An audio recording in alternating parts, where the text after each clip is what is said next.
prison disorder. We've addressed postpartum. We've addressed people from the military. But people going to prison is a problem. I walk the length of a jail cell because I'm mentally not okay. We've got to do check-ins with our family and the legislation because advocacy has to marry legislation. So activists, get busy with legislation. And if they don't do what you want, kick their asses out. In Jesus' name. So I stand here for Quentin Jones, 302-373, and Nakima Hill. Thank you for having me. God bless Michigan, and let's end life without the possibility of parole. All right, sister. What a powerful speech that was. All right, sister. We want to just keep in mind, I would like to give you another thing, a tidbit to carry along with you. Your loved one's number is not their name. No. Not at all. We'd like to welcome Miss Kimberly Whitson. Welcome her to the podium. Good morning. Good morning. Good morning. Good morning. I am so blessed to be here. At 17, they said I would die in prison. But God said not so. And your family members will not die either. We are here on the Capitol to say it's time out for locking us up for life. For making us say, no more, you can never be redeemed. When I say redeem, you say Kimberly. Redeem. Kimberly. Redeem. Kimberly. When I say redeem, you shout your family member's name. Redeem. You. Redeem. You. It can happen for anybody. God bless you. All right. Thank you, Ms. Whitson. Next to the podium, we would like to introduce Mr. Richard Griffin from ACLU. Welcoming to the podium, everyone. All right. Good afternoon. My name is Richard Griffin, and I'm the field organizer for the ACLU of Western Michigan. Today, I do not stand in front of you as an organizer for the ACLU. I stand in front of you as a member of the National Lifers Association. Before I continue, I'd like to say I'd like to take a moment for some acknowledgments. But prior to that, I'd like to say, Bismillah ar-Rahman ar-Rahim, Alhamdulillah ar-Rahman ar-Rahim. Peace to all of you who have shown up today in support of your loved ones. You do not know how much this means to me as a formerly incarcerated person. If you are the loved one of Tommy Seymour, Jason X. Armour, David Hudson Bay, Kenneth Witherspoon, Carlos Sex, Titus Willis, Mr. Foster Bay, Gaskin Hill. If you are a loved one of one of these gentlemen, would you please stand up for a moment? I'd like for everybody here to give a round of applause for the support that their family members are giving to them today.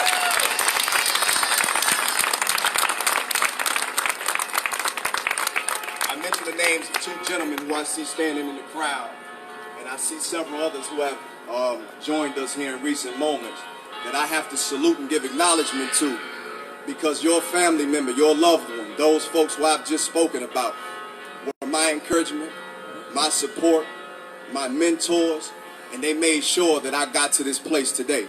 So I want to thank those men, and especially a gentleman in this crowd today, Mr. Bakiba X. Thank you.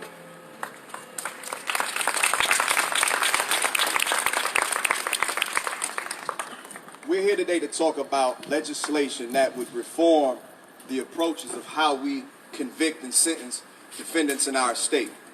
One key point that I want to make notable to everybody here is that America holds 5% of the world's population, but we hold 25% of the world's incarcerated persons.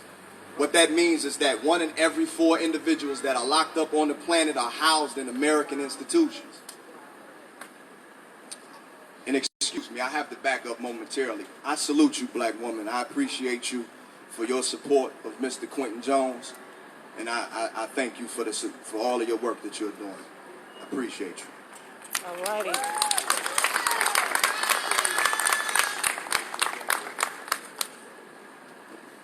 I stand here today as a formerly incarcerated person. At 16 years old, I was convicted of a drug-related homicide on the western side of the state. I'm from Grand Rapids, Michigan, and I was sentenced as a juvenile to serve 2 life sentences in the Michigan Department of Corrections. I was released in 2017 after serving 23 years of that sentence. All right.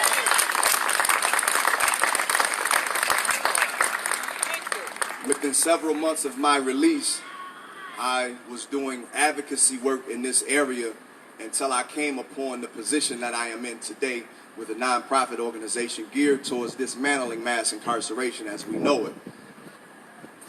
My lived experience, I'm here today to give you empirical evidence that the men and the women that you're here in support of, if there's legislators and media here today, I am a testament of what can be done inside those cages, because I stand here today as a reformed individual, not post-release. I was reformed before my release. As many of the men and women here who have served time before behind these cages understand, this isn't a process that you kick in the moment you receive a parole or the moment that you get into society. This is something that we embark upon from the day that we get inside, because we are the demographic, the population that is incarcerated, that's always forgotten about, but we do the hardest work, because we're faced with such a large daunting task of getting out of a correctional institution that we have no choice but to look inward. I remember being 18 years old, walking around the track of Michigan Reformatory. For those of you who are familiar with the Michigan Department of Corrections, this was dubbed as Gladiator School. Yeah. For those of us who were very young, and we lived up to that expectation. Yes. I remember being 18 years old and asking myself why I had so many issues. Why was I so distraught and stressed out? Why was I serving 2 life sentences for crimes that I felt were survival crimes? But I understood in that immediate moment that it was me that had to make the necessary changes to reflect what I wanted to become in the future. So I will not take up a lot of your time today, but I will say this. I encourage every person here in attendance that is concerned about a loved one or concerned about this issue, contact your state representatives, contact your legislature, have a meeting with them. It's easy. You can contact them today. Ask their scheduler to set a meeting up for you. Have a discussion about this legislation. Ask for them to take a second look at it. Ask them what their position on it is. Provide them with information. Give them statistics. Talk to them about the lived experience of your loved one behind those bars so that they understand exactly what it is from a personal standpoint that those individuals go through. I salute everybody in attendance today, and I thank you for giving me the time to speak to you all. Please have a blessed day. Peace. Thank you, thank you. Let's give him a round of applause. Thank you.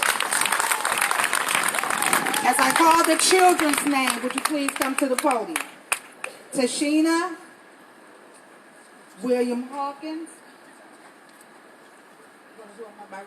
Okay, Tashina.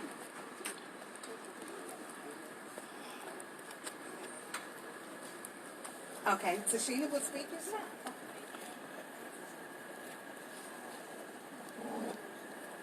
Just remember that. A little girl sat on the edge of her seat, sharing a bag of chips with her papa.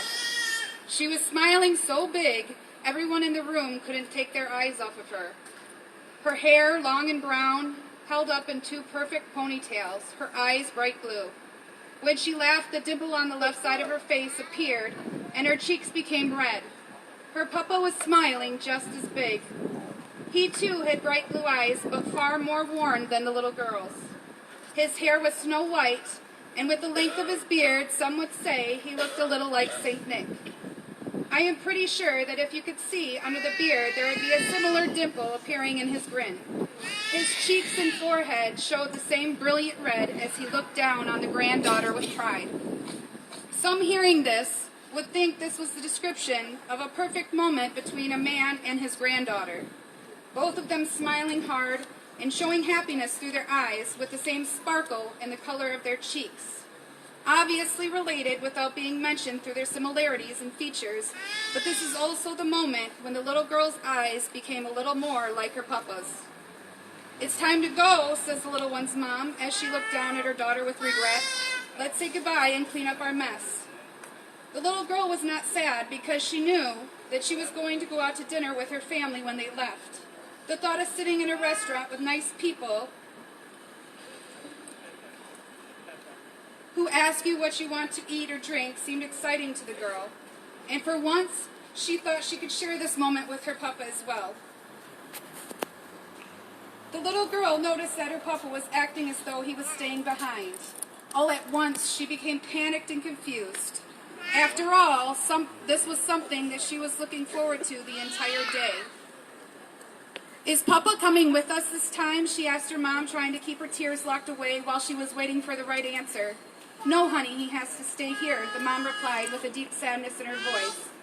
"Papa, don't you want to come have dinner with us? Aren't you hungry?" His granddaughter said, looking up at him, hoping for him to say yes. "I would love to come eat with you, but I have to stay here. I am not allowed to leave," he replied. The little girl couldn't help herself now. Her tears were streaming down her face, and everyone in the room was watching her like before, but not for the same reasons. That sparkle and vibrant smile she once had that captivated everyone was now replaced with fear and sorrow. She immediately threw her gaze to the man sitting in the front of the room, the one that wore clothes resembling a police officer. She would sometimes hear this man telling others what the rules were, so obviously he had to be the reason she could not take her papa out for dinner. My son, James She ran Jones, over to him before anyone locked could up stop for her and life pleaded for with the aiding man. and abetting. "Please, sir, can my got papa to please stop come eat dinner this. with us? I want to show Thank you him for that I am sharing. big enough to order on my own. Please, I promise that I will bring him back." The man was caught off guard and didn't know how to answer this innocent little girl. He knew that his answer would hurt her in a way that he could never fix, and he didn't want to be the one to damage her young heart. "I am sorry, little lady. I am not allowed to let your papa leave this room, even if it is for something as important as that." The man cleared his throat after he finished, his answer trying to fight back his own tears, knowing that he had just devastated this little child. The little girl wrinkled up her forehead and hit the man with her little hand. After the first hit, she was now sobbing and yelling, I promise I will bring him back. You're so mean. You can't keep my papa here." The man sat still and allowed the little girl to cry and hit him. The hits didn't hurt him.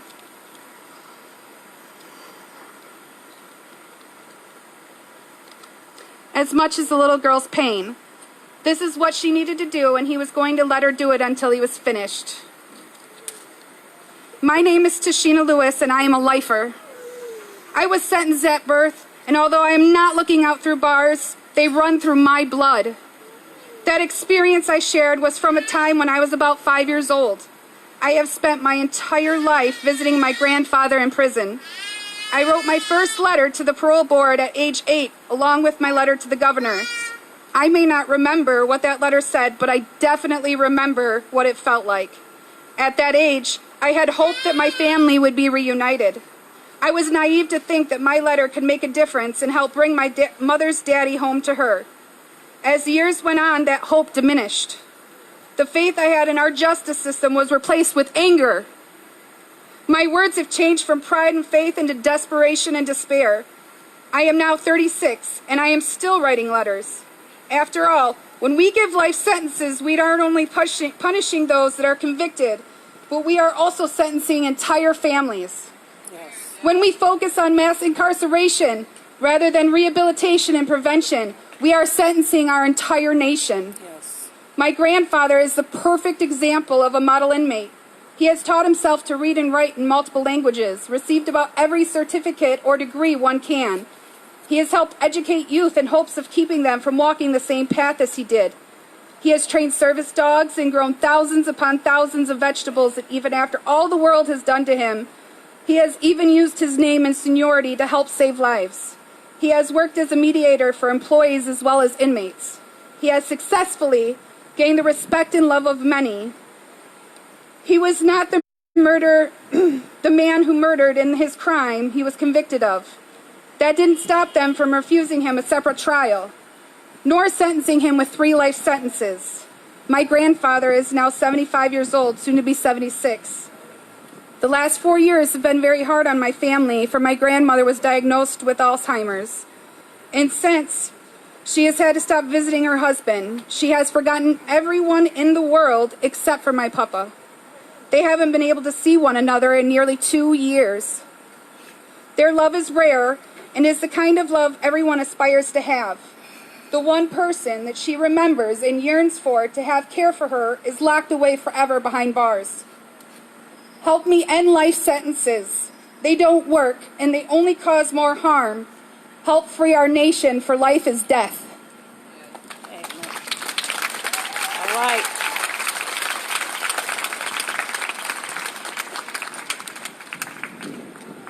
Thank you. Thank you. Give her a round of applause, please. Thank you. Next to the podium, we will be bringing Mr. William Hawkins. Give him a round of applause.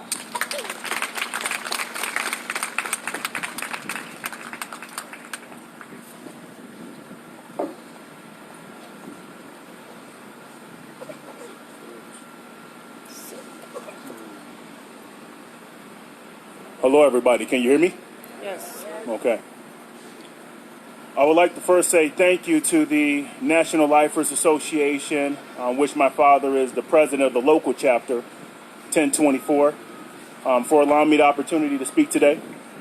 Also, I'm thankful for the organizations, the organizers, and the speakers who are willing to take time today to help us bring forth reform in a broken system which has not only plagued our communities, but our country. To help bring reform for juvenile lifers in mass incarceration. I will begin about this speech telling you about myself and why this topic and this matter is consequential to me. I am William Hawkins, the son of a juvenile lifer, whom is Eddie G. I am a husband, I am a father, I'm a college graduate, I'm an entrepreneur, I'm a man of God. Yes, I am the product of wisdom, encouragement, innovative thinking, and guidance led by a man behind barbed wire fencing, ballistic glass, and steel doors. Despite being locked up without a fair and just opportunity to show he is rehabilitated, a non-threat to society, and one who wants to contribute to society. My father has cultivated his mind to be free, though his physical being is detained. As Mr. Alex Wood Fox would say, being focused on what's going on in society and how you can bring about a change versus what's going on with the four walls in his cell. Nevertheless, my father, Eddie G., has bettered himself by taking post-education courses, mentoring the youth inside and outside of prison, and is in the process of organizing a nonprofit organization to help inner city youth named Rock Incorporated, which stands for Reviving Our Communities. The gain I received from his incarceration is the fact that he's still alive today. The way he was living, he might not have been here. So I'm extremely fortunate. But the downside is my father, being in prison my entire life for 31 years, has missed out on every sporting event. He's missed out on all my graduations. He's missed my wedding and the birth of my child. The effects of mass incarceration goes beyond the overcrowded prisons, resulting in poor living conditions, poor health, depression, and billions of taxpayers' dollars that could be allocated properly to help build the community versus building prisons. The method of mass incarceration strips not only the individual, but their family, their spouse, their children, their community, and society. It denies the person the basic inherent liberties as a human being to cherish the once-in-a-lifetime moments. If I was the wealthiest man in the world, I would trade any amount of money for my father to enjoy those liberties, for him to set eyes on me on my first dance, and for his ears to hear the vows that I gave my wife for eternal love, for him to be able to hold my daughter when she was born, This is my And brother, as years come along, Yusuf for him to have the opportunity to push on the swings. who I'm fighting for today. I stand before Yet I am just one of the many for him. who would trade it all for these same moments. The reform is not about the left party or the right party, Democrats or Republicans. We stand before you not to fight for who is right, but what is right.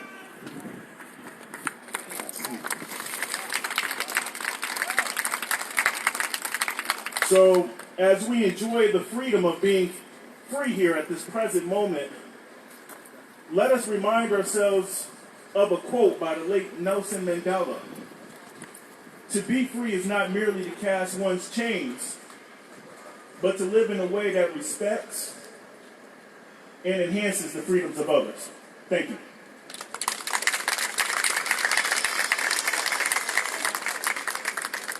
Thank you, William. Next to the podium, we will be bringing Miss Nakaya Clay. Welcome her.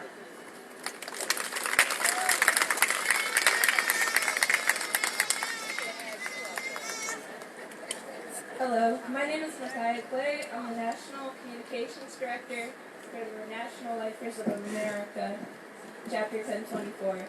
My father is the secretary for the NLA on the inside, and he is the one who convinced me to be an active member of this wonderful organization. My father has been incarcerated since I was 4 months old, and I'm 22 going on 23 years old now. That being said, most of what I know of my father has been learned inside a prison visiting room or during a 15-minute phone call. And what I've learned of him is nothing like the things I've heard pertaining to his past. My older sisters and I haven't had the opportunity to do the things most daughters dream of doing with their father, due to our father being incarcerated since the three of us were very young. But he does his best to be there for us when we need him. Throughout my childhood, I went to one daddy-daughter dance where I was escorted by my uncle and grandfather. The whole time I was there, I remember being grateful to my family members for being there for me, but I would have traded anything to have my father be the one twirling me around on the dance floor. I could go on listing all the events and life milestones missed by my father, or even ones that made me miss him, but I really don't have that much time. I saw a quote that resonated with me online. It said, "The 3 C's in life: choice, change, chance. You must make the choice to take the chance if you want anything in life to change." Prison reform is our choice to allow prisoners to make a change. We need to reform our prison system. The goal should be rehabilitation. To rehabilitate these troubled people, to give them a chance to make a positive change in their lives. The majority of people focus on calling them criminals and not actually thinking of them as people who will someday have to integrate back into society. Currently, these criminals, upon release, are thought of as ex-cons and never really return to full citizenship. I believe these people need to atone for their crimes, but they also need to be rehabilitated. They should also be taught life skills that will help them come back into society with the ability to lead their life in a positive direction. That being said, what programs are we setting in place to help promote this positive change? How much time has to be served to prove that one has been rehabilitated? A conversation really needs to be had about the definition of rehabilitation. There needs to be a change in the policy of eliminating the lifers and indeterminate sentences as a class of prisoners from having active involvement in the community-based programs, educational programs, and placement in reduced prison custody for a start. Having my father serve a parolable life sentence has left a void in my life which can really only be filled upon his release. I pray within the next 2 years that he will be out. In closing, I ask you how much time has to be served to prove that one has been rehabilitated. The man I know to be my father has never been perfect, but has always been supportive of my dreams and aspirations, and he always shows me how much he loves me and supports me during the rough patches of this thing called life. So today I stand here in support and love of him, and I stand here because a serious conversation needs to be had about prison sentencing reform and heinous need to occur, so that families of the incarcerated can finally have some hope of our families being made whole again. Thank you for coming and thank you for your time. Thank you, everyone. Next, I would like to bring to the podium Miss Alani. Give her a round of applause, everyone.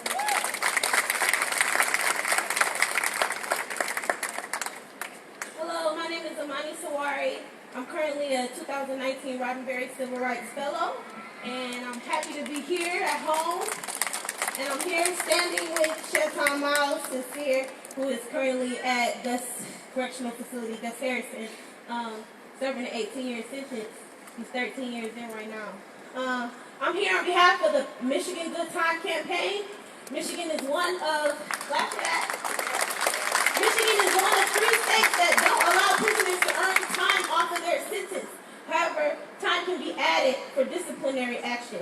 And so we need to balance that out and allow prisoners to earn time off of their sentence, because this allows families to have their loved ones sooner, daughters to have their fathers, sons to have their fathers, mothers, brothers, sisters. This allows families to come closer together. And this legislation has introduced bill after bill after bill for good time, but has not passed it through the committee. And so it's time for this legislation to listen to us. I'm so glad to see everybody here representing somebody on the inside, because we're bringing good time back to Michigan. In 1994, the Biden bill, the 94 crime bill, incentivized states to add longer sentences to a long list of crimes. And Michigan was one of those states that took that money and made sentences longer. And we know that this isn't right. In 1998, a restriction was placed on people who were sentenced after 1998 that wouldn't allow them to have good time earned off their sentence. Every single year, every single prison passes out a good time allotment sheet, and anyone that was sentenced post-98 has zeros running all down the sheet. It's time to change that. The bill needs to be passed. It needs to be introduced. They said they would introduce a bill in October. So we need to see a bill before the end of this month, and I hope the legislators hear me. We need to see another good time bill. It needs to be retroactive, and it needs to serve all prisoners. I'm so happy to see that the juvenile lifers were able to get good time. We need to make sure that this is passed across the board for everybody. There is nothing rehabilitative about prison if people cannot earn time off of their sentence. It doesn't make sense. And we are one of the states with these long, indeterminate sentences that the sister mentioned earlier, where people are sentenced to time with no hope. We need to incentivize people on the inside to take classes, to keep jobs, even when those jobs are only paying 10 cents an hour. As long as they're in the job, at least they're earning time off of their sentence. We need to incentivize people to take advantage of courses and programming and take advantage of good behavior. There needs to be a reward-based system for people in prison. It's hard every day to be in prison. So if I make the choice to work, if I make the choice to get up and have good behavior, if I make the choice to go to class, I need to be rewarded for that. And so I've got these good time newsletters. If you want to sign somebody up, please find me. I have a stack of them. I know I'm going to run out today, but you can find me on sawarime.org. My name is Amani Sawari. My email is amanisawari@gmail.com. Thank you for listening to me. Let's pass good time. Thank you. Safe and Just, we have someone here from Safe and Just? I don't have one. Let's welcome Safe and Just to the podium, please.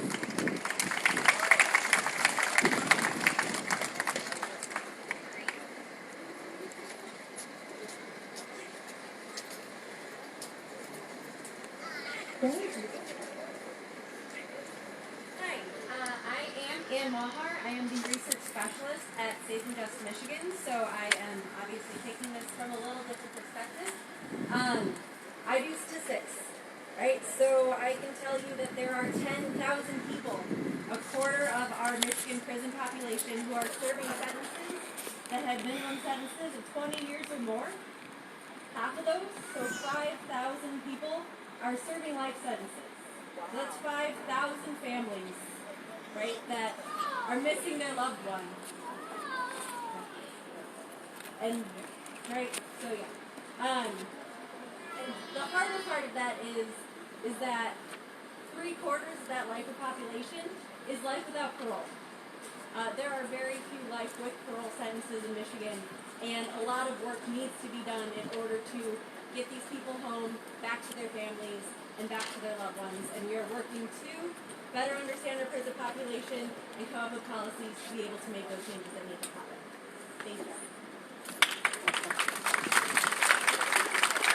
Thank you, thank you. Next to the podium, I would like to bring Jason. Let's welcome him to the podium, everyone. All right. Hey, how y'all doing tonight? Today, I'm sorry. I'm kind of nervous and everything, but my father, Jason Armour Sr., he has served over 28 years in prison for 2 life sentences. And it's been a hard time raising me, you know, and my sister. We had to get raised through pen and paper, you know, visits and phone calls a lot, you know. It really had a hard toll on my family and everything. And I'm just looking for justice against the law so I can get my father back home. Like I said, he's been gone for 28 years of my life, and I'm 31 years old. And I just want him to be home, be able to raise his grandkids, and be able to cherish the world and see, you know, get his time back. You know, he's really a great guy. I really lost for words. Like, I grew up in Detroit, Michigan, so it was kind of hard growing up without no father in Detroit, Michigan. So, if anybody can understand the pain that I went through and how hard it was to achieve the goals that I have to achieve, to be standing here today to represent my father. Once again, he served over 28 years of his time, and I think it's time for him to come home. So I pray that people here is out here speaking and voicing our opinions to get the situation taken care of. Thank you all, and I'm sorry for everybody lost too. Everyone, let's get a little moment of silence. We have Mr. David K. Hudson on the line. He would like to speak to say something to the podium. Okay, try it now.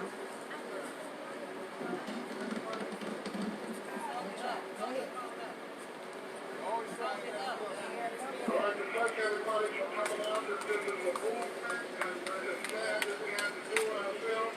So let's try to prove ourselves, but we appreciate all our loved ones coming out to support us, to show the legislators that at some point that we have to stop punishing people and to show some forgiveness and retribution for those who are reformed. We're taking to return to our community and be progressive citizens and contribute something positive. And we're doing it inside prison. We can also be released. Another insider. My brother is still inside, fighting until he come home. Yes!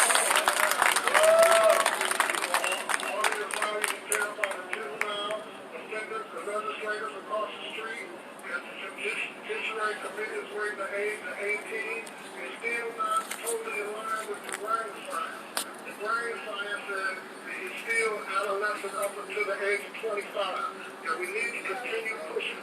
This is not an event, this has to be a movement. We have to make some changes, and only you, the people, can do that. And we're counting on you, and we appreciate you coming out in numbers of show strength, and we want to continue this movement and do it again. We also got other events, 1,000 years of slaves that we're going to put on where the legislators sit them down inside some of our community churches so they can hear the success story of lifers that has been released and are asset to their community. See the juvenile lifers, they lead the elderly, the poor, and someone make sure the children in school don't say, who is the peacemaker except the ones who created the happy? We learn our lesson. We learn our lesson. And help rebuild our community. Restore our communities with reform men and women. We need to do that starting today. Continue this on.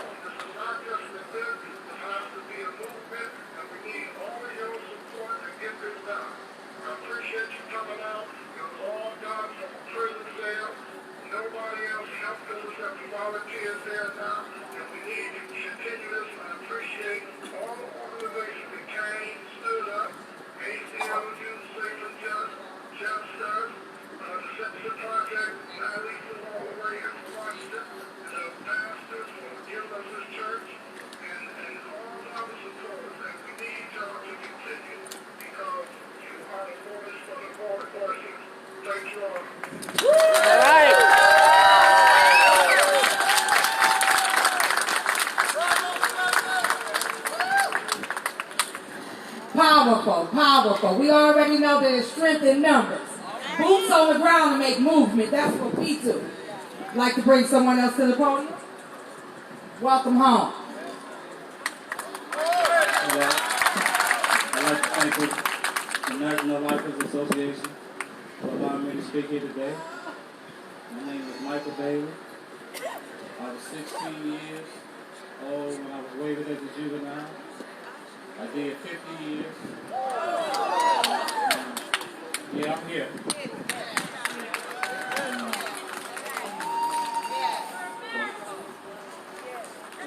But what I really here today for is to talk about my friends. They're still locked up. And the thing about the lifers inside that we don't have opportunity to things like the rest of the residents have inside. Every time a lifer applies for something inside, there's always, we got to get the guys that got 2 to 5. We got to get the guys that got 3 to 10. The lifers is always pushed at the back of the flag. So we got to fight hard to get out here. So I appreciate the Lifers Association for allowing me to be here, because if it weren't for them, I wouldn't be here. How you get up?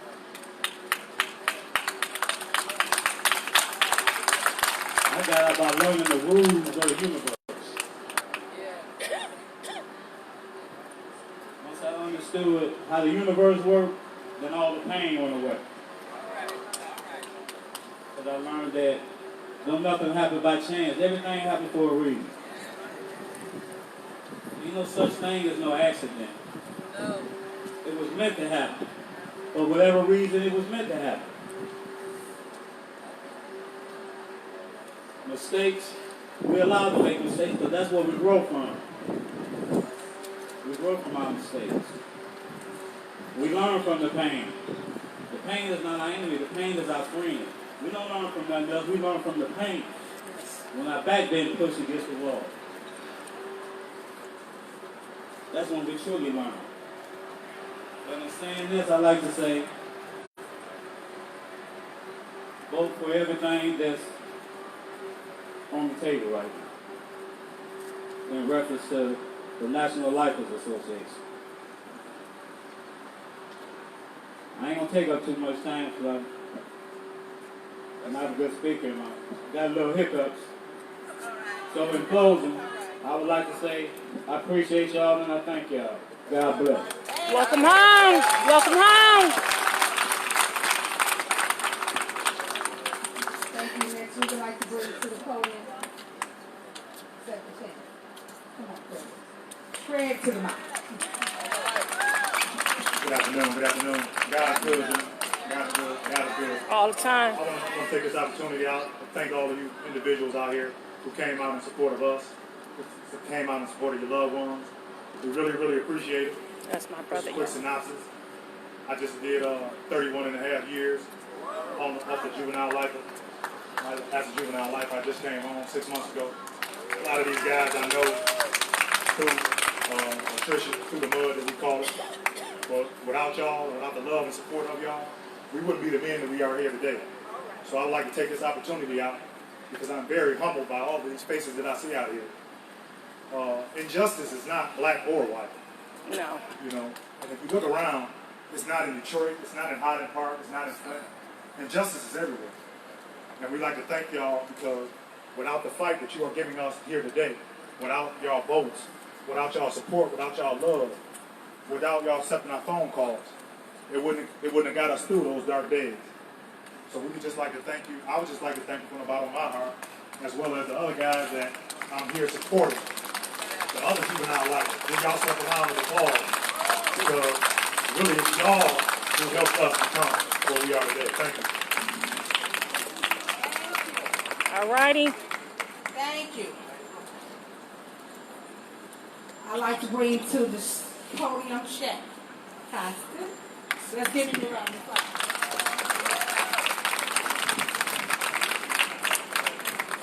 Hello, everybody. Firstly, I would like to thank all the people who are attending this rally and movement for fundamental change in regards to the life statutes in this great state. I must immediately say that what we're fighting for is not outlandish, it is not absurd. The peoples of this group and so many others. I pray next year my brother Yusuf Laws be here speaking for the remainder. We can end this My name is Shaylin nonsense. Costin. I was born Shaylin Coomer. My I love birth mother is Anita Lynn Coomer, and my birth father is McConnell Adams Jr. They were convicted in 1996, and they have served their time. I'm joined today by some of the best people whom Michigan has to offer, not only for our state, but for our country. Today the people here, and I seek amendments to our criminal code. Moreover, if these amendments were to be actualized, let us hope that precedents are followed across this nation. Since our creation in statehood in 1837, Michigan has not had the death penalty. As a progressive, forward-thinking state, it is important that we take the next logical step towards rehabilitation and re-entry into society. We must amend laws as to prevent grossly punitive measures against our own citizens and ensure that it does not happen to people in the future. This is not about partisan politics. This is about the rehabilitation of members of Michigan and hopefully beyond. I am not asking outright to pardon the crimes of my birth parents, but I am asking to forgive people who have a spectacular amount to offer to Michigan and this country, and I'm asking to give them a second chance.